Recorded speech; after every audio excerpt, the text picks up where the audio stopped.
महिलाओं के लिए एक अच्छी खबर है, चलिए दिखाता हूँ क्या है। वैज्ञानिकों ने महिलाओं के ओवेरियन कैंसर को ठीक करने का तरीका निकाल लिया। आज हम जानेंगे कि वैज्ञानिकों ने कैसे ओवेरियन कैंसर को ठीक करने का तरीका निकाला और जो ये TPPP3 नाम का प्रोटीन है, ये प्रोटीन क्यों प्रतिरोध पैदा कर रहा था। तो चलिए शुरू करते हैं। इस खबर को जानने से पहले मैं आपको महिलाओं के जननांग के बारे में बताऊंगा, ठीक है। जिसके बारे में हम जानना चाहते हैं उसके बारे में हमें पता तो होना चाहिए ना। उसकी जो ड्राइंग है, उसकी जो स्ट्रक्चर है वो कैसी है, पहले हम वो देख लेते हैं, ठीक है। तो यह है महिलाओं का जननांग, दिख रहा है आपको। ये आपको पता ही गर्भाशय है। ये क्या है, ओवेरी। ये कौन सी ट्यूब है, कौन सी ट्यूब है, फेलोपियन ट्यूब। और इस वाले हिस्से को क्या बोलते हैं, इस वाले हिस्से को क्या बोलते हैं, इस वाले हिस्से को क्या बोलते हैं, पता है क्या आपको? नहीं पता ना, चलिए मैं बताता हूँ। आगे बढ़ने से पहले मैं आपको बता देता हूँ कि जो ये ओवेरी है ना, इसके अंदर वो कैंसर हो जाता है, ठीक है ना, जिसके बारे में हम आज बात कर रहे हैं। यानी ओवेरियन कैंसर कहाँ पे होता है, इस जगह पे, ओवेरी में, जहाँ पे अंडा बनता है। ये देखिए, अब मैं आपको बता देता हूँ। आह, जो ये सबसे बाहरी वाला हिस्सा होता है ना, इसको हम बोलते हैं वल्वा। थोड़ा सा अंदर जाते हैं तो उसको हम बोलते हैं वजाइना।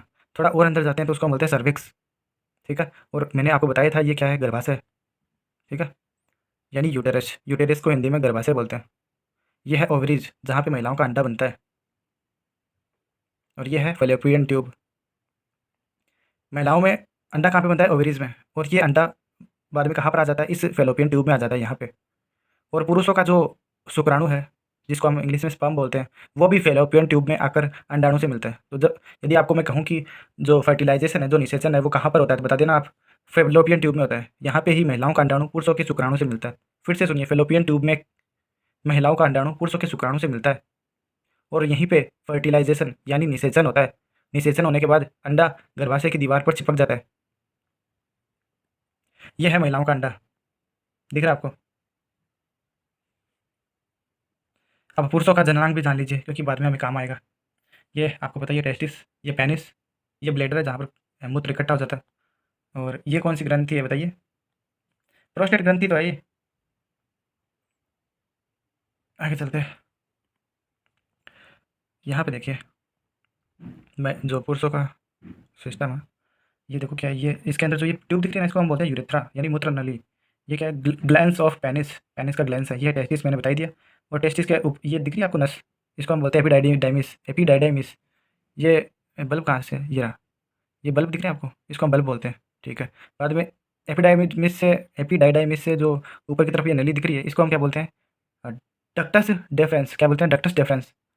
आगे सकते हैं, ये क्या है भाई, इसका नाम क्या है, बल्बो यूरेथ्रल ग्लैंड। ये एक ग्रंथि है जिसके बारे में मैंने पहले नहीं बताया था आपको।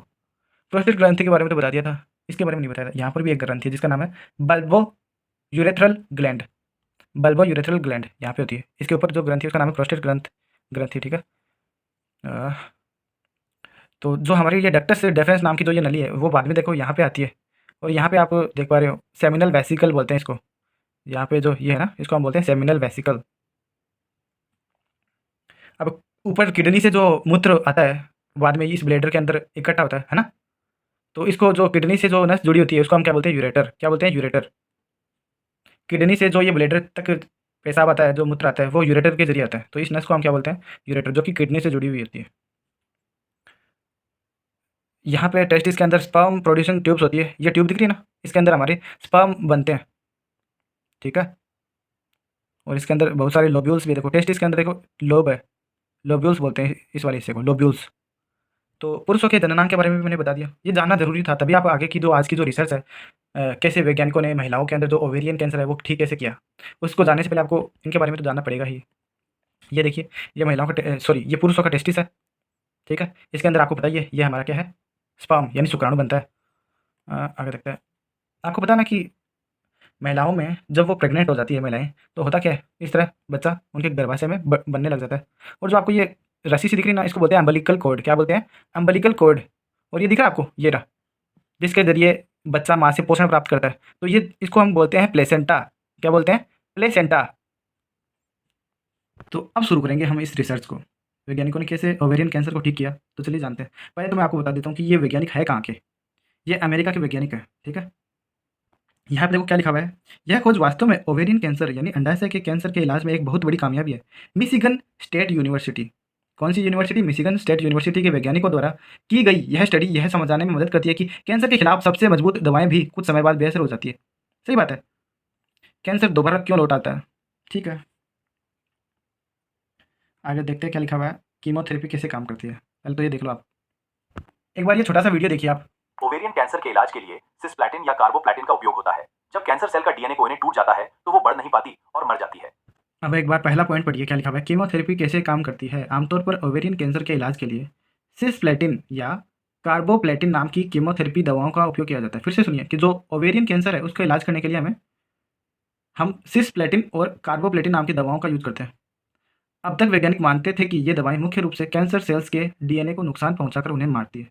फिर से सुनिए, ये दवाएं मुख्य रूप से कैंसर सेल्स के डीएनए को नुकसान पहुंचाकर उन्हें मारती है। जब कैंसर सेल का डीएनए टूट जाता है तो वह बढ़ नहीं पाती और मर जाती है। चलिए एक बार फिर से देखते हैं। ओवेरियन कैंसर के इलाज, ये जो ओवेरियन कैंसर है इसके इलाज के लिए हम कौन सी दवा का यूज कर रहे थे? सिस्प्लेटिन और कार्बोप्लेटिन। ये दोनों दवाएं क्या कर रही थी? उस सेल के डीएनए को तोड़ रही थी। अब आपको तो पता ही है, यदि डीएनए खत्म हो जाता है तो सेल भी खत्म हो जाती है। तो सिस्प्लेटिन और कार्बोप्लेटिन क्या करेगी?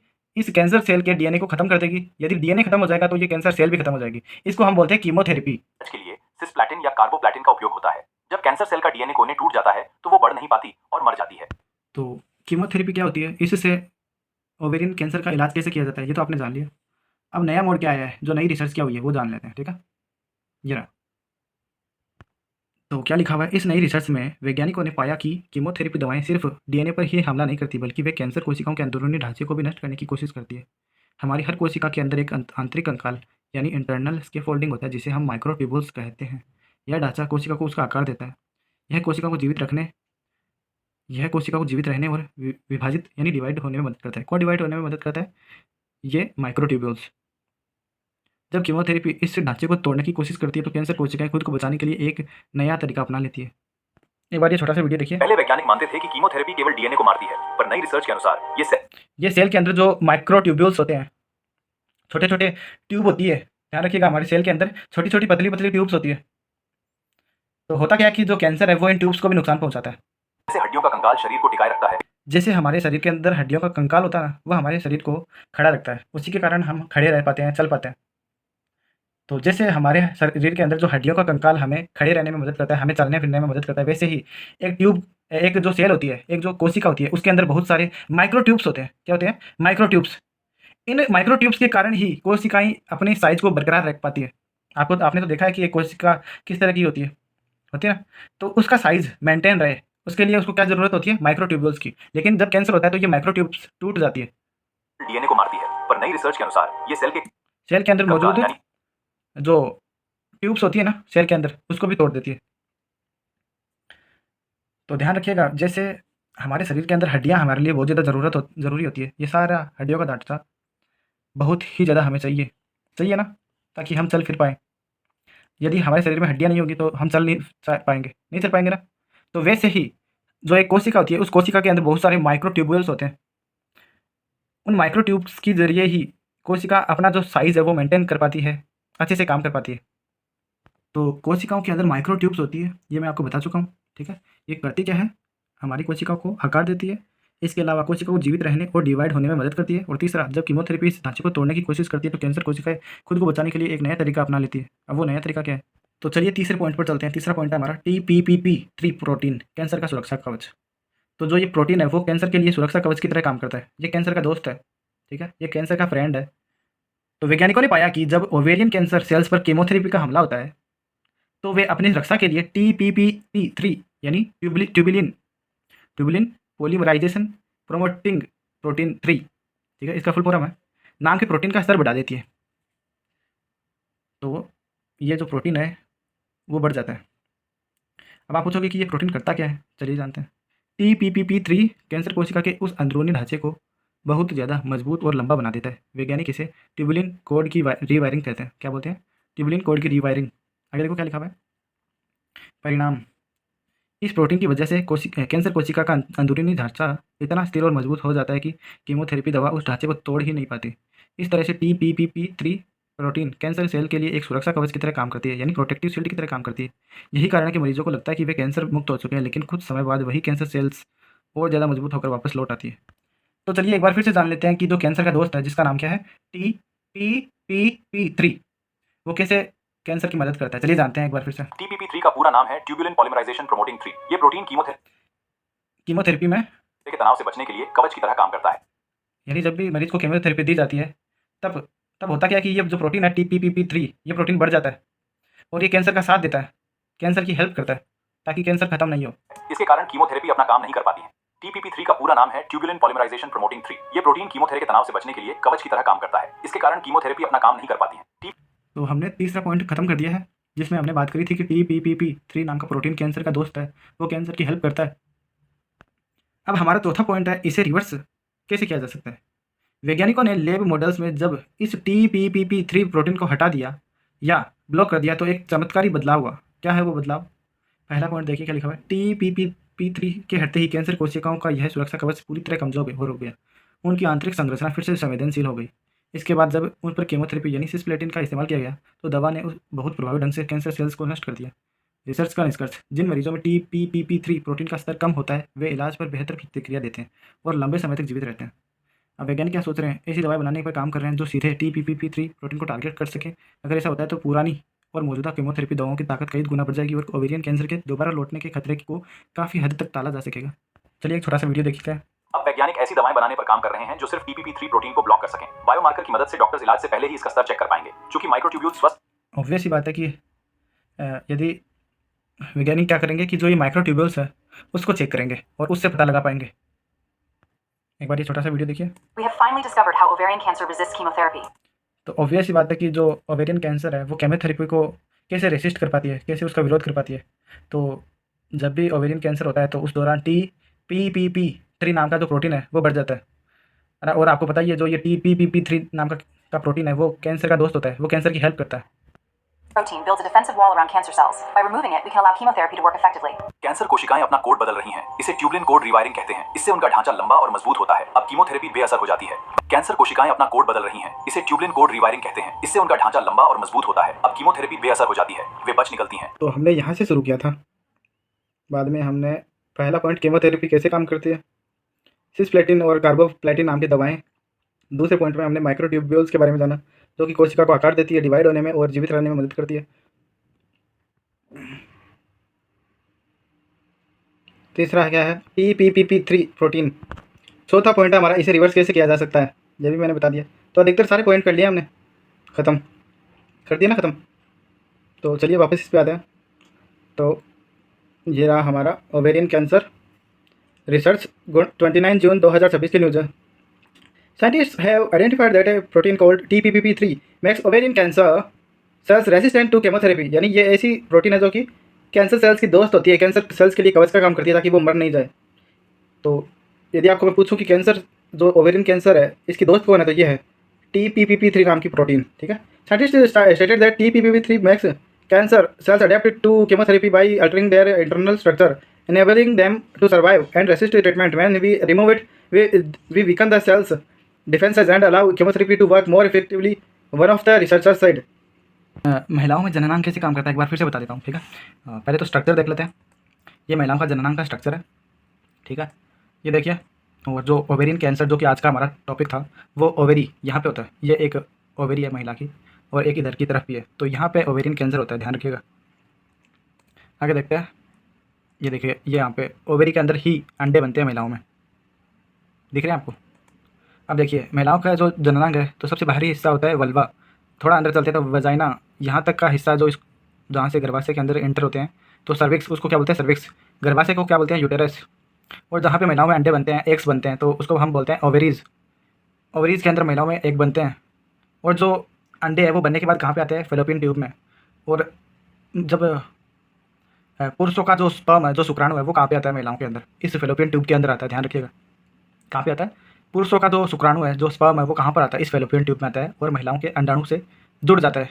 और महिलाओं का अंडाणु और पुरुषों का शुक्राणु, ये दोनों मिलकर निषेचित अंडा बनाते हैं। ठीक है, जब ये दोनों मिल जाते हैं तो फर्टिलाइजेशन की प्रोसेस है वो पूरी हो जाती है और बाद में जो एम्ब्रायो बनता है वो हमारे जो महिलाएं हैं उसके यूटेरस में चला जाता है और यूटेरस की जो दीवार उससे चिपक जाता है। ये देखिए महिलाओं में जो ओवरी में जो अंडा बनता है वो ये है। ये पुरुषों का जननांग है, इसके भी स्ट्रक्चर्स जान लेते हैं। फिर से देख लो, ये ग्लांस पेनिस है, ये यूरेथ्रा है, जो ये ट्यूब दिख रही है ना, इस ट्यूब को बोलते हैं। बट ये टेस्टिस है, आपको बताइए। ये एपिडाइडाइमिस है, ये जो नस दिख रही है ना आपको यहाँ पे टेस्टिस के ऊपर जो ये नस है इसको बोलते हैं एपिडाइडाइमिस। बाद में ये पेनिस के पीछे की तरफ यहाँ पे जो ये बल्ब दिख रहे हैं ना इसको हम बल्ब बोलते हैं। बाद में एपिडाइडाइमिस के आगे जो ये नस जा रही है ना ऊपर की तरफ इसको हम बोलते हैं डक्टस डेफरेंस। बाद में यहाँ पे देखो दो आपको छोटे छोटे दिख रहे हैं, आपको दिख रहे हैं ना, तो इनको बोलते हैं बल्बो यूरेथ्रल ग्लैंड। ये ग्रंथि है, ध्यान रखिएगा। फिर से सुनिए, इस ग्रंथि का नाम है बल्बो यूरेथ्रल ग्लैंड। इसके ऊपर एक और ग्रंथि है जिसका नाम है प्रोस्टेट ग्रंथि यानी प्रोस्टेट ग्लैंड। बाद में देखो टेस्टिस के ऊपर एपिडाइडाइमिस और एपिडाइडाइमिस के आगे ये हमारा है डक्टस डेफरेंस। और डक्टस डेफरेंस बाद में यहाँ पे आता है, यहाँ पे है सेमिनल वेसिकल। जो ये नस ना आपको दिख रही है, ये मोटी वाली नस ब्लू कलर की, इसको हम बोलते हैं सेमिनल वेसिकल। और टेस्टिस के अंदर स्पर्म प्रोड्यूसिंग ट्यूब्स होती हैं। आपने सही सुना, टेस्टिस के अंदर स्पर्म प्रोड्यूसिंग ट्यूब होती है जिसके अंदर हमारे जो स्पर्म है, जो हमारे शुक्राणु है वो बनते हैं। ये हमारा शुक्राणु है, दिख रहा है ना स्पर्म, ये कहाँ पे बनता है, इस ट्यूब के अंदर। तो ध्यान रखिएगा, हमारे टेस्टिस के अंदर बहुत सारी पतली पतली पतली पतली ट्यूब होती है। उन ट्यूब के अंदर हमारे शुक्राणु बनते हैं, हमारे स्पर्म बनते हैं। अब ऊपर की तरफ देखो, ये जो यूरेटर है ये एक नस होती है, ये एक पाइप होती है जो कि हमारी किडनी से जुड़ी होती है। ठीक है, ऊपर की तरफ किडनी और नीचे की तरफ हमारा ब्लेडर। किडनी से जो भी मूत्र आता है वो हमारे ब्लेडर में स्टोर हो जाता है। तो किडनी और ब्लेडर के बीच में जो नस होती है उसको हम यूरेटर बोलते हैं। और जो ये ब्लेडर है इसका नाम क्या है, यूरिनरी ब्लेडर यानी मूत्र ब्लेडर। ये जो हमारा टेस्टिस है उसके अंदर मैंने बताया था बहुत सारी ट्यूब्स होती है, उनके अंदर हमारे स्पर्म बनते हैं।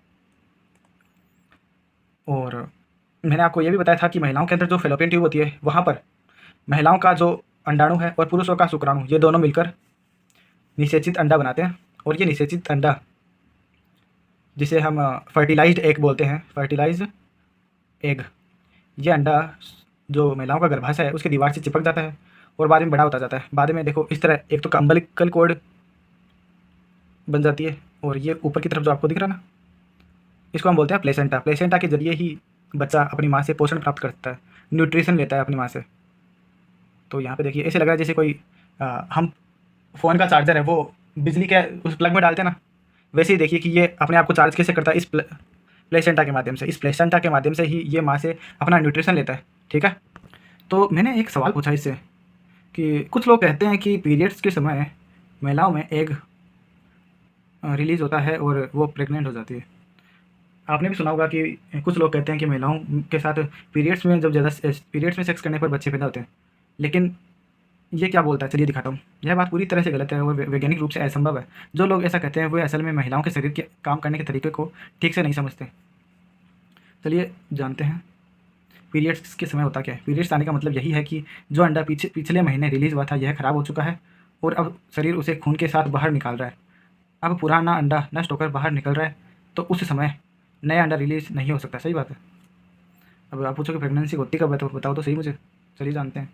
महिला तभी प्रेग्नेंट हो सकती है जब पुरुष के शुक्राणु का मिलन महिला के ताज़ा और स्वस्थ अंडे से हो। यह अंडा पीरियड्स के ख़त्म होने के बाद, फिर से सुनिए, यह अंडा पीरियड्स के ख़त्म होने के बाद चक्र के बीच में लगभग 12 से 16वें दिन रिलीज़ होता है, जिसे हम ओव्यूलेशन कहते हैं। अगले वाली देखिए क्या लिखा हुआ है। लोग इस भ्रम में क्यों रहते हैं। इस गलतफहमी के पीछे एक बहुत ही दुर्लभ बायोलॉजिकल कारण है जिसे लोग गलत समझ लेते हैं। छोटे पीरियड साइकिल। कुछ महिलाओं का मासिक चक्र बहुत छोटा होता है, जैसे 21 या 22 दिन का। स्पर्म की उम्र। पुरुष के शुक्राणु महिला के शरीर के अंदर 5 दिनों तक जीवित रह सकते हैं। फिर से सुनिए, पुरुष के शुक्राणु महिला के शरीर के अंदर 5 दिनों तक जीवित रह सकते हैं। उलझन। अगर किसी महिला का पीरियड 7 दिन तक चलता है तो उसका ओव्यूलेशन बहुत जल्दी पीरियड शुरू होने के 10वें दिन हो जाता है। तो अगर उसने पीरियड के आखिरी दिनों में संबंध बनाया। फिर से सुनिए, मैंने क्या बोला आपको, अगर किसी महिला का पीरियड 7 दिन तक चलता है, ठीक है, तो उसका ओव्यूलेशन बहुत जल्दी यानी पीरियड शुरू होने के 10वें दिन हो जाता है। तो अगर उसने पीरियड के आखिरी दिनों में संबंध बनाए हैं तो अंदर मौजूद स्पर्म उस अंडे को फर्टिलाइज कर सकता है। इसे देखकर लोगों को लगता है कि प्रेगनेंसी पीरियड्स के दौरान हुई है, लेकिन असल में गर्भधारण तब भी अंडा रिलीज होने के कारण ही होता है, पीरियड्स के कारण नहीं। निष्कर्ष क्या है, पीरियड्स के दौरान अंडा रिलीज़ नहीं होता। प्रेगनेंसी के लिए अंडा रिलीज़ होना ज़रूरी है, जो पीरियड्स के दिनों में नहीं बल्कि 2 पीरियड्स के बीच में होता है। फिर से सुनिए, पीरियड्स के दौरान अंडा रिलीज़ नहीं होता। प्रेगनेंसी के लिए अंडा रिलीज़ होना ज़रूरी है, जो पीरियड्स के दिनों में नहीं बल्कि 2 पीरियड्स के बीच के दिनों में होता है। तो आई होप आपको आपके सवाल का आंसर मिल गया होगा। आपने एक बात पर गौर किया कि पुरुषों का शुक्राणु महिलाओं के शरीर के अंदर, महिलाओं के वजाइना के अंदर 5 दिनों तक जीवित रह सकता है। सोचिए, ये बड़ी बात है। तो आई होप आपके सारे सवालों का जवाब आपको मिल गया होगा। आपका फिर भी कोई सवाल है तो आप कमेंट बॉक्स में लिखना, मैं उसका जवाब ज़रूर दूंगा। और क्या बताऊँ, हाँ वीडियो अच्छा लगा हो तो चैनल को सब्सक्राइब ज़रूर कीजिएगा।